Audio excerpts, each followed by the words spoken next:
Hello and welcome to another episode of Latitude. In this episode, we're looking at an issue which has become increasingly important and of concern to the Western world in particular and the world in general. And this is the energy crisis that some reports say at least has got Europe in a bit of a spot. But the counter responses that we've been getting from certain European leaders and countries is that Europe is getting almost to its target of preparing to live without Russian gas supplies this winter and therefore avoiding the nightmare scenario of a cold winter.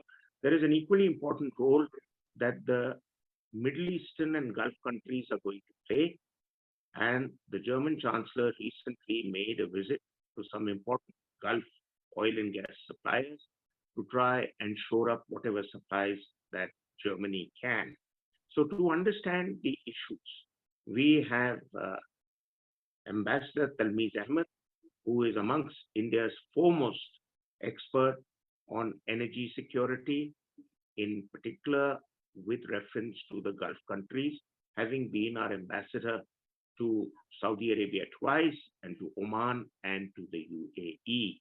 And we also have for the first time with us Dr. Adrian Haack of the Konrad Adenauer Stiftung, a foundation in Delhi. And he, as his name tells us, is from Germany, would be able to explain to us the ground view from Germany as to how Germany is hoping to cope with the challenge that this energy crisis has put in front of the entire European community, and Germany being a large energy consumer in particular. So I'll start with you, Dr. Ahmad sir. Just let me understand from you, there are various trends that seem to be in play. One is the Russian decision to stop gas supplies. Now, whatever explanation Moscow gives is quite clearly not good enough for the European countries in particular, because they know it is part of a Russian blackmail tactic. Some are blaming even the explosions in the Nord Stream gas pipeline as part of Russian sabotage. And there are countermeasures being taken, but at the same time, it is quite interesting to see that the OPEC countries have decided to go in for a price cap.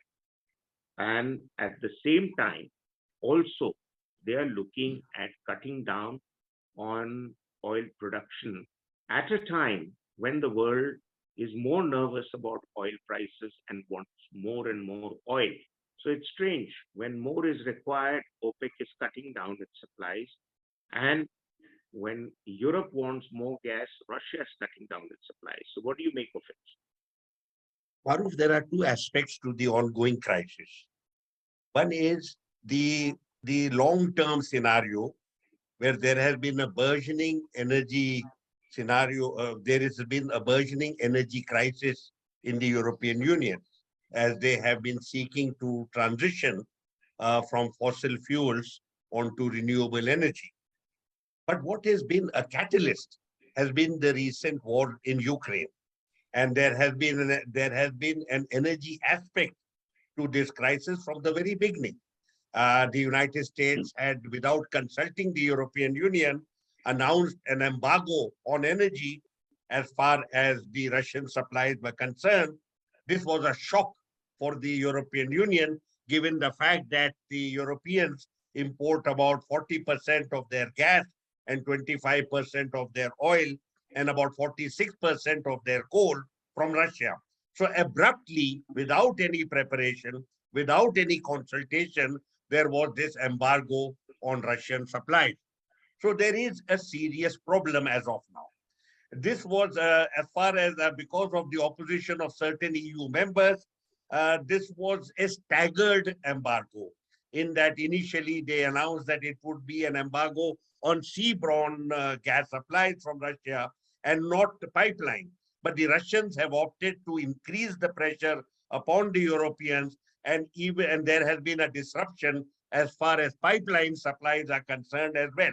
So there is a grave sense of crisis all across Europe. This is manifested through very high energy prices, both in respect of oil and gas. This has also has had a negative impact as far as the economy is concerned. There is rampant inflation, and it has impacted negatively upon the industrial manufacture as well. There is also a problem about supplies.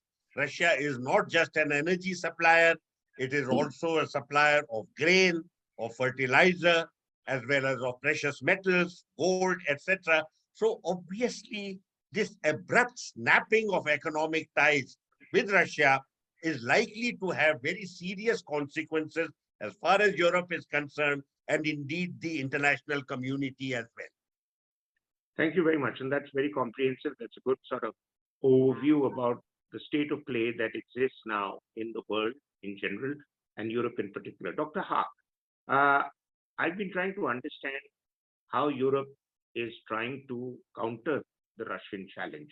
And my understanding is that two or three initiatives are at play.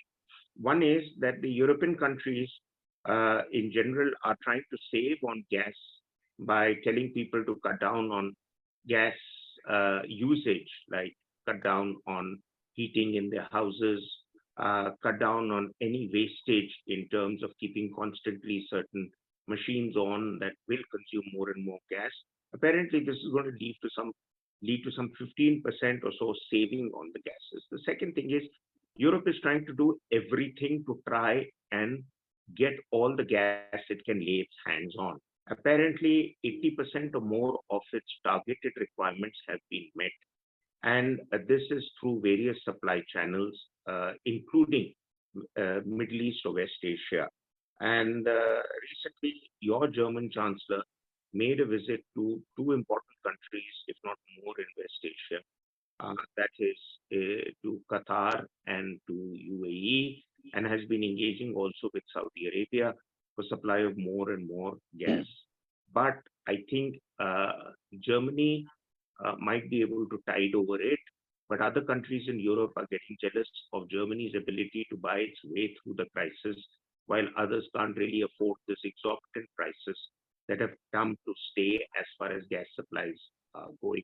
So is this going to lead to Germany becoming a bit unpopular with your European friends, while at the same time trying to meet the requirement of its people at home?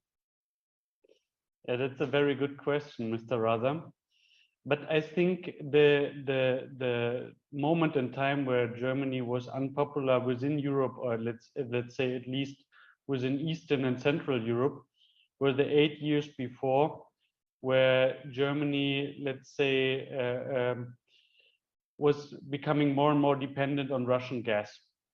Because people in Eastern Europe, like the Baltics or the Polish people, they told us that this will be one day show up to be a big mistake. And this day was the 21st or 24th of February, when the war in Ukraine started. And what is happening now is that Germany needs to replace its dependency. And as you said, this is happening by money. So there's, or let's say there was never the danger that the supply of energy in Germany will collapse, but the prices are epically increasing. And as you mentioned, Germany is one of the bigger consumer within Europe, and also a very financially very strong one. But I don't think this will lead to a division of European countries. It is, or it appears to become more or less a source of solidarity, because what we are seeing right now, that the energy supply of European countries is very different, and some countries within Europe, for example, those who have had a focus on nuclear energy, they are now the ones who are able to save others. And also when it comes to the import of gas, this is, let's say, pretty much happening within a unit of European countries. Okay. So I don't really see the danger of a division of Europe, but as you said, the prices are increasing, and they are increasing tremendously. Okay, okay. So, well, that's a good defense of the state of affairs within European countries. There are views and counter views, but I'll go along with your view. But Dr. Ahmad, Professor Ahmad, sir, explain to us that this comment by the Polish Prime Minister, I believe, that the era of Russian domination of gas is coming to an end, and an era is marked. That was an era that was marked by blackmail and threats and coercion. But at the same time, I am not entirely convinced that Europe has been able to create an alternate which will give the Europeans enough to fall back on minus Russian gas. For example, I believe there is going to be a much greater demand on West Asian gas and oil, such as you would know only in the Middle Eastern countries. There have been reports that these are being bought out, but the entire pricing of this gas that is going to be sold to Europe is also going to impact on countries like India, because we are also big consumers of their gas and oil. So on the other hand, there is an effort to try and cap the pricing. So is it demand versus pricing? And where is it going to lead to? Back to the price rise that we saw in March, April this year? Or is it going to be a higher price that is going to come to stay? Maroof, you have raised two interrelated questions. One is about supply and the other is about prices. With regard to supply, I can't say that the era of gas is over. Indeed, it is, I think, for the foreseeable future. Imagine over the next 20 or 30 years, the world is going to still depend on fossil fuels. What the Ukraine war has done is to concentrate the minds of certain people in Europe to start accelerating the transition from fossil fuels to renewables. And do recall here that in this program that the Europeans have put forward, nuclear energy also does not figure at all. So you are looking at very massive investments, development of new infrastructure, development of new capacities as they transition from fossil fuels. We are looking at a 20 to 30 year time frame. So let us be very clear. We are not going to see the end of fossil fuels and certainly not the end of gas. Now comes the problem of supply.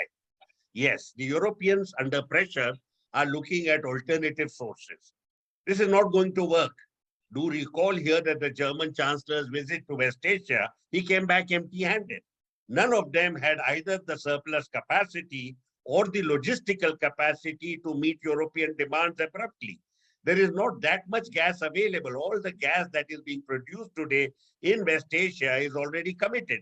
So much so that the Westerners, that the Europeans have had to go to Japan and Korea on the basis of there being Western allies, that they should cut down their requirements so that a little bit can be sent to the Europeans as well. So as far as I can see, neither Qatar nor Saudi Arabia nor the UAE have any of the gas that is desperately wanted in the European consumer market. So we are going to look at, they also don't have regas. If you now look at LNG, because West Asian gas can only come as LNG, they don't have regasification facilities at all. I don't think Germany has any of them. So a regasification facility, very, very expensive and takes a long time to be commissioned.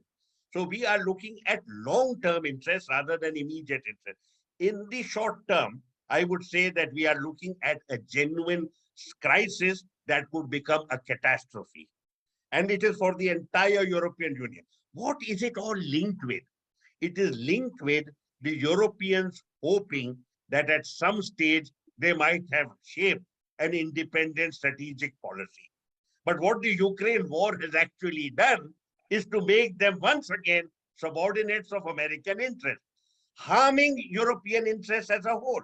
They have had no capacity to think through on their own amongst themselves where their best interests lie. And with all respect to Dr. Adrian, the divide within the Europeans is already showing. There are member countries that have resisted some of the initially announced draconian measures, and they don't want to speed forward, distancing themselves from the Russians. What we really need is to get our act together. All this posturing that you see today, various people saying, we can do this, we can do that, new era of this, new era of that, that is not going to happen. Let us have a reality check now. We are looking at a fossil fuel future for the next 20 to 30 years. What we need to do is to plan for the transition. But all governments have shown, particularly democratic governments, that it is very expensive, very time consuming, very long term to be able to see through this transition. And therefore, we are not going to see a magic wand arriving in the near future. So I need to cut here, sir, because we're getting a bit over time. But quite clearly, it's not a very happy situation and not a very bright future, gas or no gas. But that we'll come back after break to say, and to look at what measures the Europeans have actually incorporated and what are the challenges that lie in front of Europe in particular. But that after break.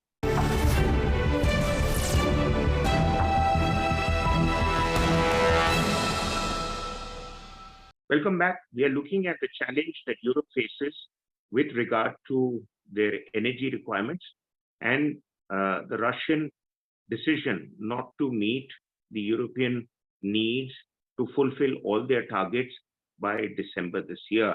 The Europeans have taken many steps, but I think the big problem for the Europeans is that firstly, there are places where resources are present in Europe, such as the province of Groningen in the Dutch area, but political compulsions are stopping the Dutch government from exploiting the resources there, which could be as much as 42 billion cubic meters, and that would be about 10% of Europe's requirements.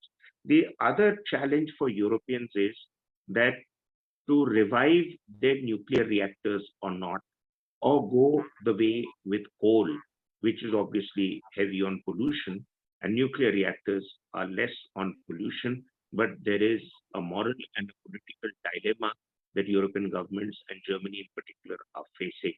So what really is the way out, Dr. Haack? That's again a very good question. And I would say there is no single solution. So there's not the one button you have to click and then you have the immediate solution. On a short run, you have to deal with higher prices. There's no doubt about it. That's the uncomfortable truth. In the medium run, you have to diversify your sources.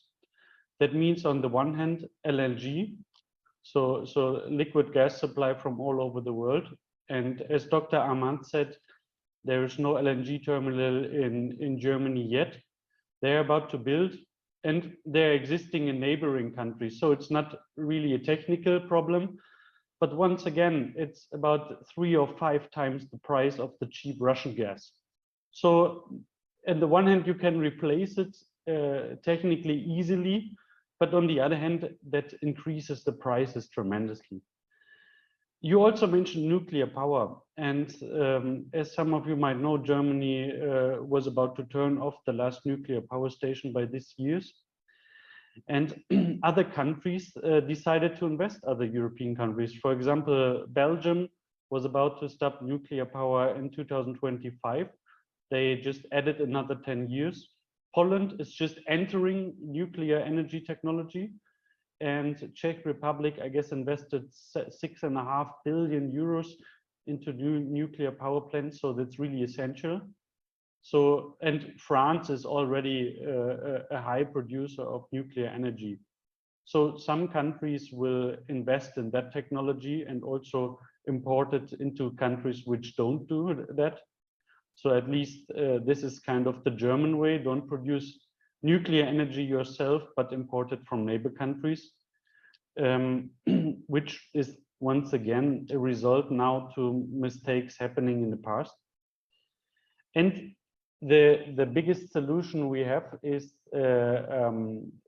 green hydrogen, from my perspective, because that's the only way to use renewable energy for energy supply over longer distances. But again, Germany is facing the problems that renewable energies can hardly be produced on a bigger scale in Germany. So I sorry need to cut in here because time is really of a premium. So my last question to Ambassador Ahmad, sir. Sir, you had said that, you see, the Europeans are up against a wall in many ways. But I am reading there are utterances that are coming from various important people in the EU, including the president of the European Union, and they're talking of a Greece-Bulgaria pipeline. They're talking of a pipeline that is also going to be coming in from other parts in Europe, which they say are going to be game changers. This is other than an announcement by an Emirati minister to say that the deal that has been struck between UAE and Germany reinforces the rapid growing energy partnership, and this could be an important platform to provide gas and energy to UAE. So through UAE to Germany. So I know there is a problem there, but the bigger question that I need to understand, and this is what some important magazines have written to say, the challenge is not 2023. The challenge is going to be 2024, that as you go deeper down the line, it is not the pipelines that can provide the kind of gas they need. Is that true, sir?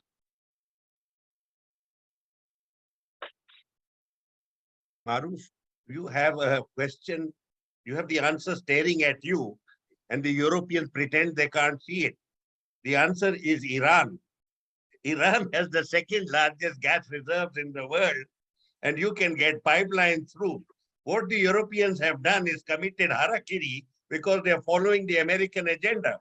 If they were to take a fresh look at the world, at the regional map, they would see that they can become completely energy secure by re-engaging with the Iranians.